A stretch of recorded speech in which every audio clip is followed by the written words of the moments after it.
Very glad to respond to your questions and comments. The message of our presidency, as you are all aware, is that we are one earth, one family, and we share one future.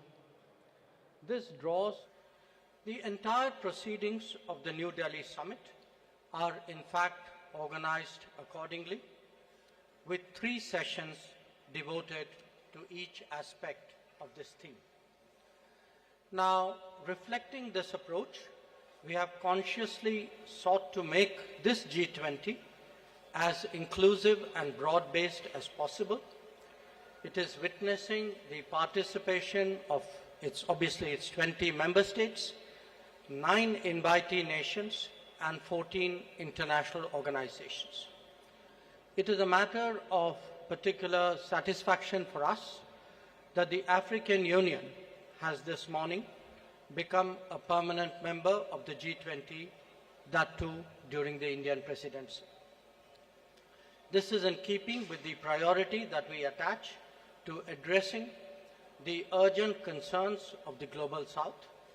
You would recall that at the beginning of our presidency, at Prime Minister Modi's initiative, 125 nations were consulted to express the voice of the global South. In terms of its organization and program, the Indian presidency, if I may say so, has been exceptional.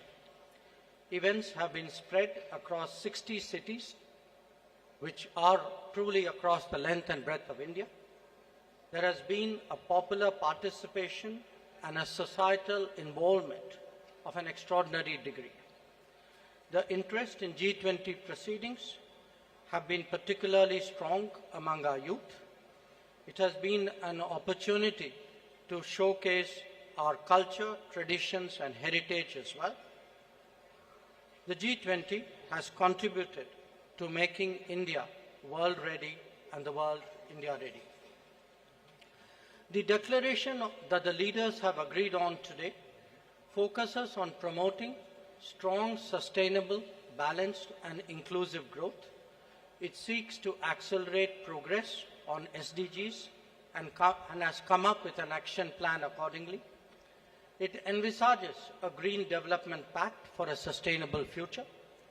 It endorses high-level principles on lifestyle for sustainable development, voluntary principles on hydrogen, the Chennai Principles for a Sustainable and Resilient Blue Economy, and the Deccan Principles on food security and nutrition, among others. The transformative and inclusive role of technology has been highlighted with a focus on digital public infrastructure. The Indian presidency's proposal of a One Future Alliance has also been noted. The G20 has reaffirmed the fundamental importance of gender equality and committed to halve the digital gender gap by 2030. Recognizing that the post-pandemic world order must necessarily be different from the world before it, the leaders have also emphasized the need to reinvigorate multilateralism and reform international financial institutions. This is particularly relevant to managing global debt vulnerabilities. So, as you can see, there have been many far-reaching and very consequential policies and decisions that have been agreed upon today.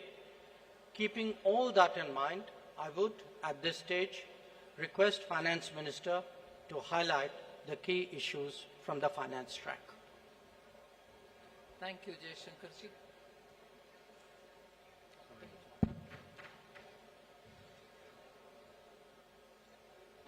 As was said by the External Affairs Minister, under the guidance of Honorable Prime Minister, India's G20 presidency has worked for the theme One Earth, One Family, One Future. So today we are in a position to adopt, through the finance track, people-centric, action-oriented and far-sighted approach, and as a result of which several outcomes of the finance track will certainly reflect these objectives with which we started the negotiations. It has been very clear in our mind that we should ensure that no one is left behind in our pursuit of global solutions. So we have endeavored to support countries, especially those from the global south, to be an integral part of the global decision-making process. The G20, as you all know, is a very diverse group. Each country is at different milestones of economic development, and their trajectory is also very different in achieving their developmental goals.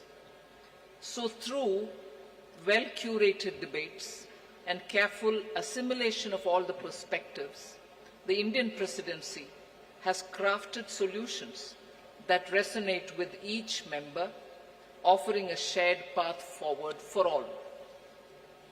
Many action-oriented outcomes of this presidency contain comprehensive strategies that cater to the unique needs and aspirations of all developing nations.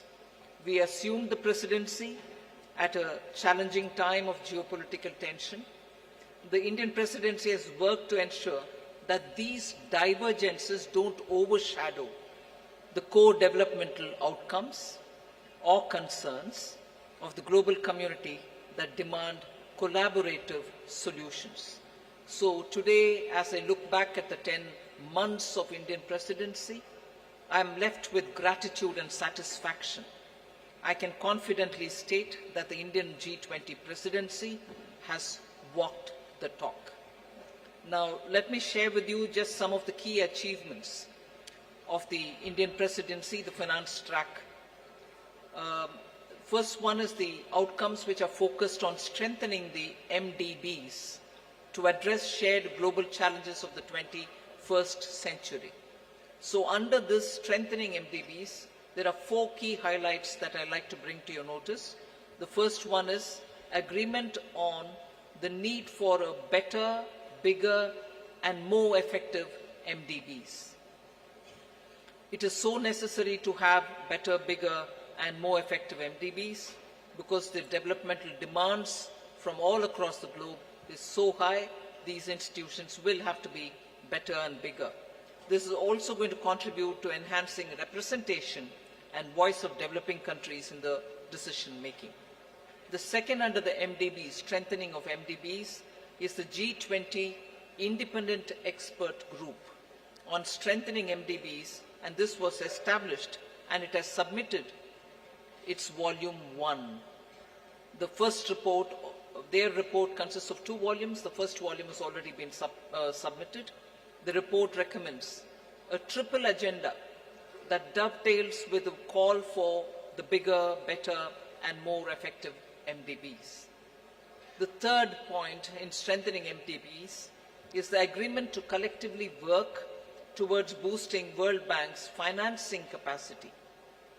Here the options will be explored that will deliver a powerful boost to the IBRD headroom to support low-income and middle-income countries. And the fourth, endorsement for the G20 roadmap for implementation of the recommendations of an independent panel on capital adequacy framework of the MDBs. So the CAF recommendations are focused on enabling MDBs to use their existing resources effectively. The roadmap estimates, this is going to be of interest for the media, the roadmap estimates that implementation of the CAF and the measures thereby will potentially yield additional lending headroom of approximately $200 billion over the next decade. So through these achievements, India has harnessed the opportunity provided by the G20 presidency to effectively articulate and embed the priorities of the global south in the larger global conversation on the MDB reforms. I move to the second, laying the building blocks for a globally coordinated and comprehensive policy and regulatory framework for crypto assets. The global push for clearer policies on crypto assets has gained momentum under the Indian presidency, and a global consensus is emerging on the same. The presidency will support the IMF and the FSB, and FSB is also setting the contours of the regulatory framework for a globally coordinated approach to crypto assets. So the presidency, with the support of IMF and the FSB, is setting these contours. The IMF and FSB synthesis paper, about which I've spoken to the media earlier, including a roadmap. On that, I just want to give my observation. This synthesis paper delves into how the policy and regulatory frameworks developed by the IMF and the FSB, alongside the other standard-setting bodies, will fit together and interact with each other. This paper is now available in the public domain for all of you all to see. The third one, which I'd like to draw your attention to, is the financial inclusion and productivity gains through digital public infrastructure. India, as you all are aware, through the India Stack, became the first country to develop all three foundational DPIs: the digital identity, the real-time fast payment, and a platform to safely share personal data without compromising privacy. So embedded this concept in the G20 financial inclusion agenda by formulating G20 policy recommendations for advancing financial inclusion and productivity gains through digital public infrastructure. This set of recommendations cover 5 aspects: use of DPIs and accelerating financial inclusion, fostering well-designed DPIs, regulatory and supervisory aspects of DPI, institutional and governance arrangements by DPI, and ensuring customer protection. So DPI has also been integrated into the G20 Financial Inclusion Action Plan, the FIAP, which will run between 2024 and 2026. That's a strong legacy of the Indian presidency.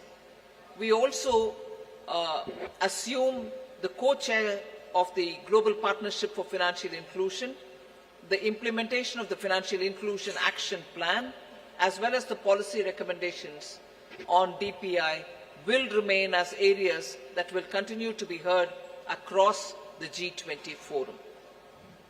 So the fourth one, which I'd like to highlight, is the debt resolution under the common framework and also beyond the common framework.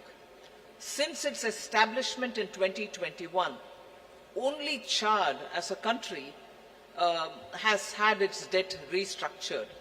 The others have been waiting.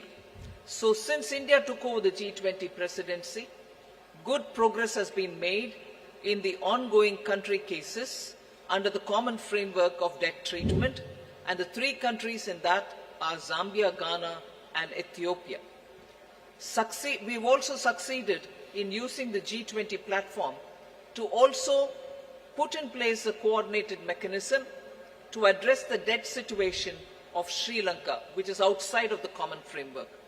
So G20 will continue discussing the policy-related issues linked to the implementation of the common framework and make periodically such appropriate recommendations. The launch of the Global Sovereign Debt Roundtable, which is co-chaired by IMF, the World Bank, and also the G20 presidency, to enhance the conversation among the various stakeholders and address current shortcomings in the debt restructuring process. That has now become an institution which is actually acting as a catalytic agent in getting resolutions done faster. The fifth point under the finance track, which I'd like to bring to your notice, is the financing of cities of tomorrow. Key concerns of the low-income countries and emerging markets is always been to mobilize resources for financing sustainable, resilient, and also inclusive cities of tomorrow. the G20 principles which are issued for financing cities of tomorrow to promote effective and efficient use of financial resources to support urban development that is socially inclusive, environmentally responsible and economically sustainable are now all under the framework of the principles which have been used. The MDBs and the development financial institutions can use these principles in their financing plans for urban infrastructure. The sixth, which I'd like to quickly draw your attention, is the two-pillar solution on global taxation, the international taxation. We've made substantial progress in the two-pillar solution, and the work has also happened on the exchange of information on immovable property transactions between countries. There is a launch of the pilot program of the South Asia Academy in India for tax and financial crime investigation in collaboration with the OECD. The seventh, on which I'll elaborate, is mechanism to support the timely and adequate mobilization of resources for climate finance. Till date, the conversation was focused on calling on developed countries to say, where is that $100 billion US dollars, which didn't come. But Indian presidency adopted an action-oriented approach, and the G20 explored mechanisms that can support timely and adequate mobilization of resources for climate finance, facilitating access to multilateral climate funds and enhancing their leverage and ability to mobilize private capital has also been our focus. Special focus again on development, demonstration, deployment of green and low carbon technologies.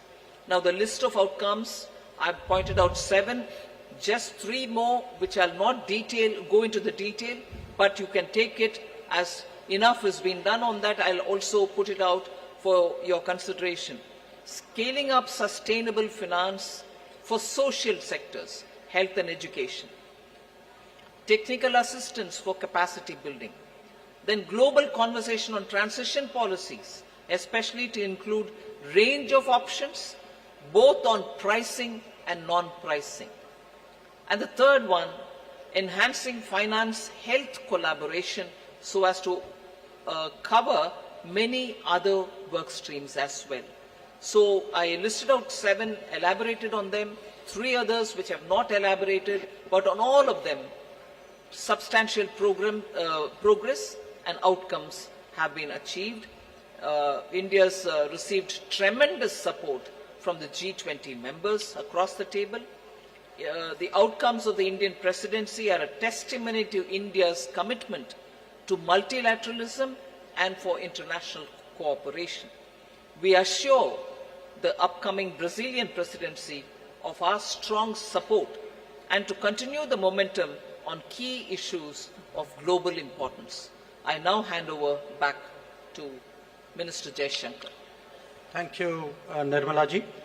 May I now request G20 Sherpa Amitabh Kant to bring out the major outcomes from the Sherpa track. Thank you, Minister.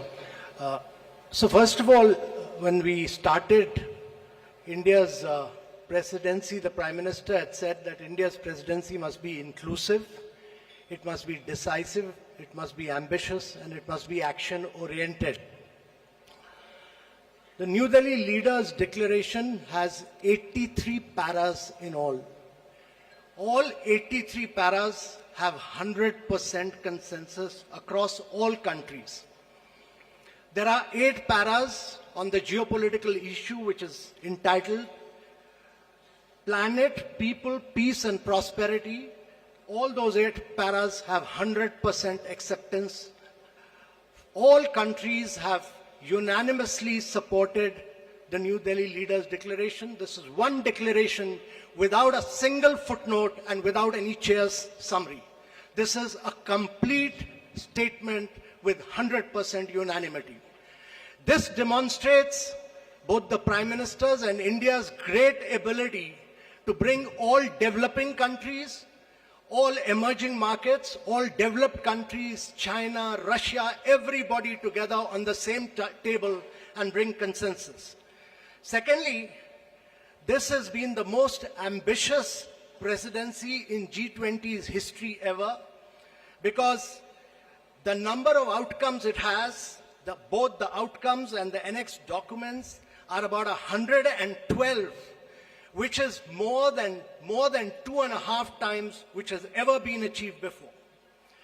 Thirdly, this presidency, if you go through the New Delhi Leaders' Declaration, it has a huge India narrative, it has a huge India footprint, whether you look at the Deccan high-level principles on food security, whether you look at the Chennai high-level principles for blue ocean economy, whether you look at the Goa roadmap for tourism, whether you look at the Gandhinagar implementation roadmap for land restoration, or Jaipur call for enhanced MSMEs, all this will leave a huge footprint of India in G20.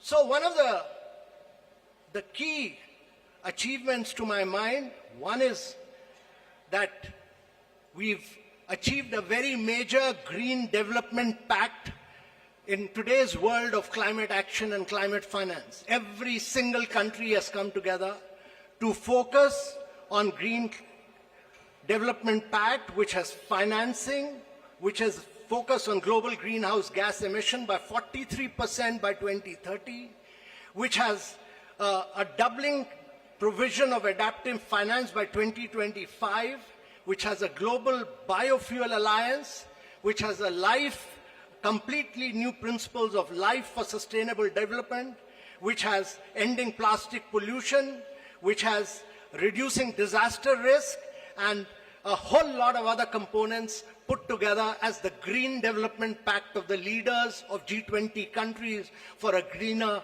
world of tomorrow. Secondly, there is a huge focus on accelerating progress on sustainable development goals, because the COVID had hit a vast segment of our population. There's a G20 action plan to accelerate progress on SDGs. There is a huge focus on education, health, nutrition. There's a huge focus on creative industries like culture as a transformation for SDGs. And there is a huge focus on inclusive and resilient growth in this entire things, some of which, most of which the finance minister has spoken about, so I'm not talking. But I think one of the biggest achievements of this New Delhi Leaders' Declaration is what we've achieved on women-led development, with a massive focus on women empowerment and gender equality. And this focuses on reducing labor force participation gap, bridging the gender digital divide. There's a huge focus on gender inclusive climate action. There's a completely big focus on women's food security, nutrition and well-being. And we've created a new working group on empowerment of women, which Brazil will carry forward. There's the next key big focus has been on technological transformation and the digital public infrastructure. Before we started our presidency, there was a vacuum on the digital world. There was no definition of digital public infrastructure. There was no framework. Both the definition and the framework has been accepted by G20, and for the first time, there is a new financial architecture for digital public infrastructure. There is also a global digital public infrastructure repository. There's a huge new focus. For the first time in the world, the G20 leaders have focused on artificial intelligence. They have focused on cyber security. Also, I would say that one of the key aspects of this presidency has been its focus on developing and emerging markets. No document of G20 has had such an immense focus on developing and emerging markets and the voice of the global south as this particular document has. This is a document of the global south, This is a document of the developing countries which came together and spelled out their priorities. And India has been the spokesperson of all the global south and spelled out their priorities in this document. This document also condemns terrorism. It denies terrorist groups safe haven and freedom of operation and many other things. But let me assure you that for the planet, there are several new initiatives on climate and health, and this has been an inclusive G20. This has been a very a G20 where the leaders give a direction to global agendas, and this has laid the foundation for very bold action. But more than anything else, it has amplified the voice of global South. It has also demonstrated that India has a huge capacity of bringing the world together and leading the world in developmental and geopolitical issues as well. So thank you very much, ladies and gentlemen. Thank you, Amitabh. Following up on my colleagues, let me add a few more remarks. While noting that the G20 is not the platform to resolve geopolitical and security issues, the leaders recognized that they can have significant consequences for the global economy. In particular, they dwelt on the ongoing war in Ukraine and the impact it has had, especially on developing and least developing nations still recovering from the pandemic and economic disruption. The 3 F's, food, fuel, and fertilizers, were issues of special concern. Another subject that was addressed by them, as the Sherpa noted, was countering terrorism and money laundering. The leaders condemned terrorism in all its forms and manifestations and recognized that it constitutes one of the more serious threats to international peace and security. So, in conclusion, as you can all see, all G20 member states have come to New Delhi with a strong sense of responsibility about addressing the most pressing global challenges. Speaking for India, we are clear that no one left behind, as the finance minister highlighted, no one left behind is as much a foreign policy goal as it is a domestic one. Indeed, it should be a global one. Obviously, there are differing viewpoints and interests at play in regard to the various issues under discussion. However, we have been able to find common ground on all of them. As a result, we can justifiably state that under Prime Minister Narendra Modi's guidance, the New Delhi summit has given clear directions for the growth and development of the global economy in the years ahead. We would be glad to respond to your queries. Thank you. Thank you very much, sir. Before I open the floor for questions, let me just mention that the document in question, the New Delhi Declaration, has been uploaded on the website about an hour ago, and please have a look at it. Let me open now the floor. I see gentleman at the back.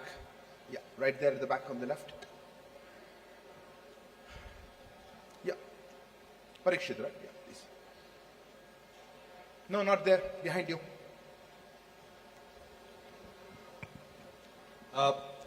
One question to... Please introduce yourself and the organization. I'm Parikshit Luthra from CNBC TV 18. My question to Minister Jaishankar and G20 Sherpa Amitabh Kant and also Finance Minister Nirmala Sitharaman. How difficult was it to have consensus on the wording of the Ukraine-Russia war? This has been a difficult point in every conversation in the G20. There were several drafts circulated. We heard of a new draft this morning as well. Were there any countries which actually helped India in bringing consensus on the table? I see a name. I see the lady here. Please, ma'am. Yeah, you.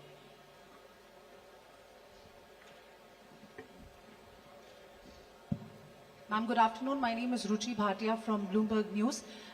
The Ukraine paragraphs also mention about the work that Turkey did. with respect to getting some sort of a consensus on the issue of the Black Sea grain deal as well. Where are things with respect to that, and can we expect any movement on that critical issue anytime soon, because it does concern several nations across the globe? Thank you. There's a hand there, the gentleman, yeah, right at the back on the left. Microphone, please. Yeah, it's working. This is Manas Pratim Huyan from Press Trust of India, PTI. In one of the paragraphs referring to the Ukraine conflict, it is mentioned that there were different views and assessment of the situation. So, how do you explain this line about having differences on the Ukraine crisis? The question to Foreign Minister or the G20 Sherpa. Gentleman here. Hi, this is Ashish Singh from the Geostrata. Going forward, how will we see action for climate-related adaptation financing for the Global South, especially with India being part of the Troika? Thanks. We'll take one last question there. Yeah, there. Yeah, the lady there. I'm sorry. Behind you, right at the back.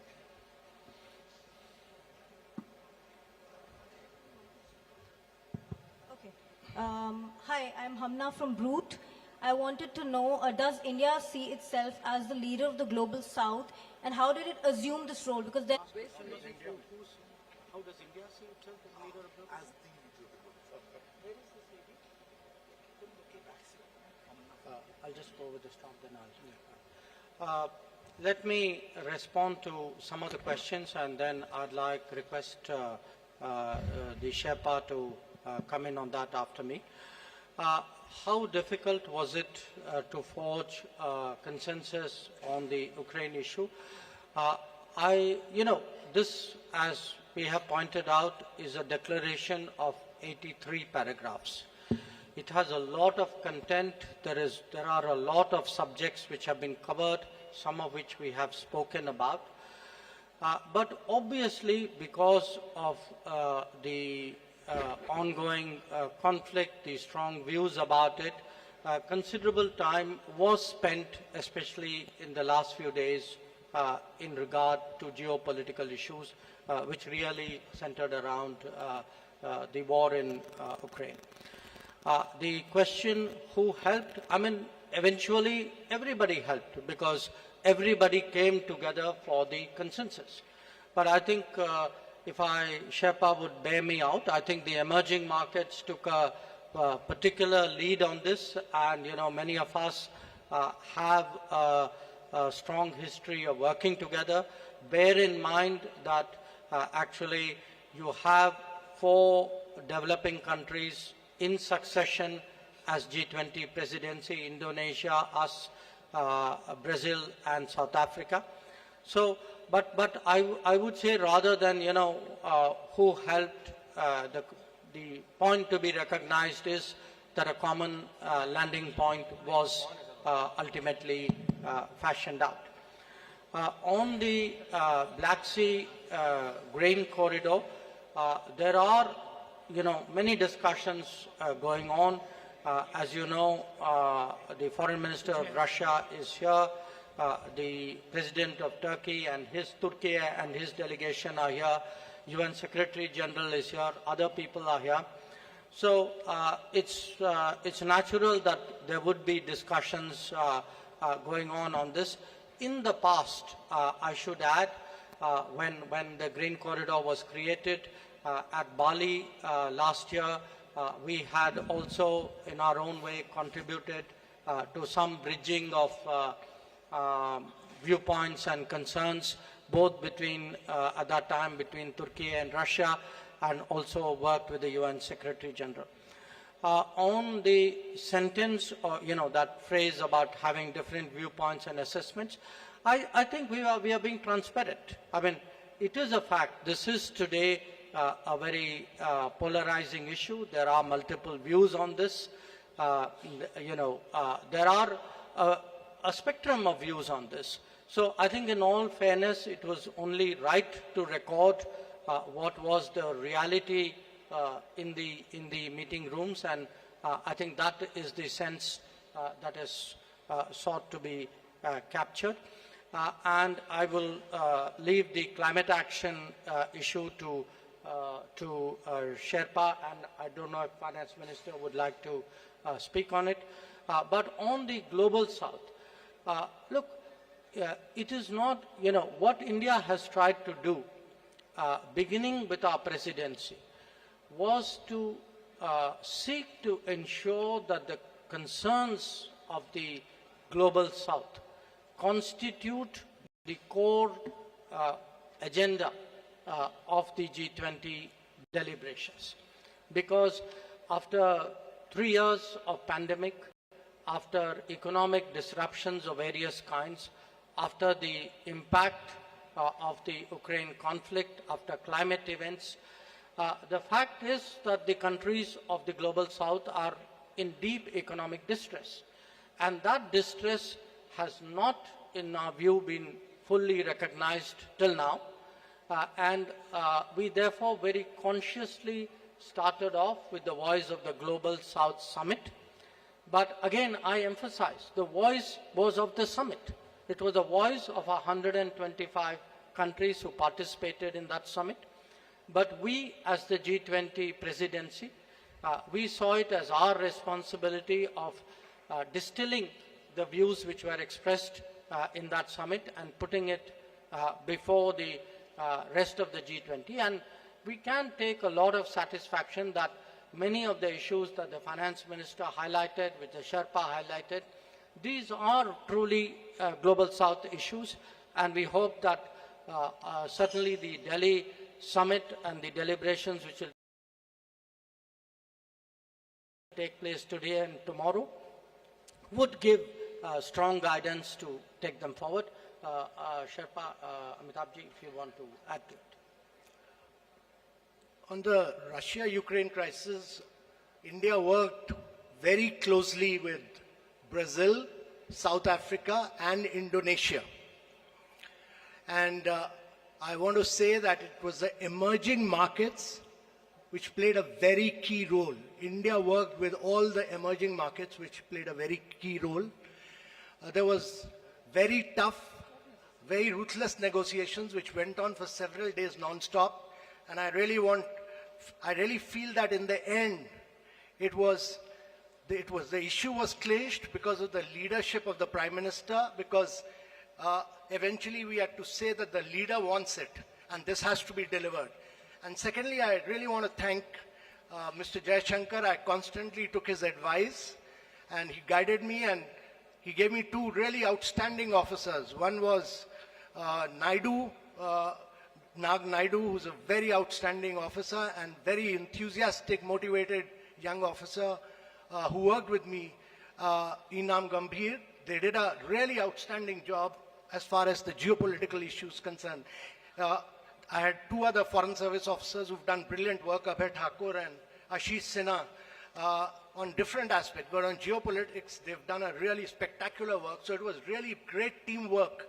It was just brilliant teamwork by India, which has enabled us to achieve consensus on an issue on which the world has evaded any consensus. Even the Bali document, which we talk about, actually, we could not move forward with it because we could not arrive consensus in it for the first meeting. And on climate, let me tell you that this is one of the most ambitious document on climate, because it talks about almost 5.9. It moves first the language from billions to trillions, and secondly, it talks about 5.9 trillion requirement for the presidency and for the G20 countries. And it lays a huge focus on life principles. It lays a huge focus on reforms of the multilateral institutions, because they were designed for the World War II and not for climate action. So all of these, it talks about new financing instruments, many other things, but in totality, if you look at it, it's probably the most vibrant, the most dynamic, and the most ambitious document on climate action that has come out anywhere. Finance Minister. Just to add one line on the climate finance matter, the question was raised whether mitigation is being dealt with or not.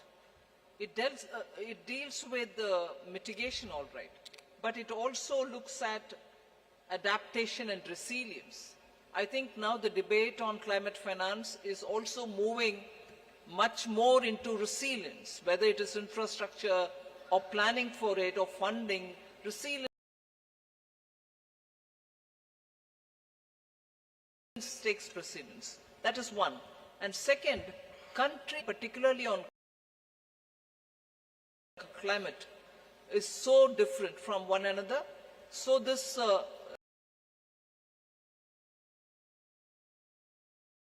Delhi Declaration and also the discussions which were held also now available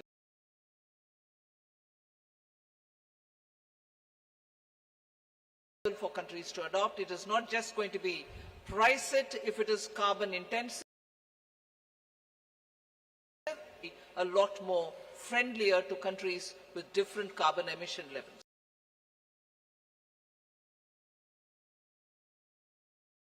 Thank you. Thank you. I'll open the, there's a lady here. Yeah, please.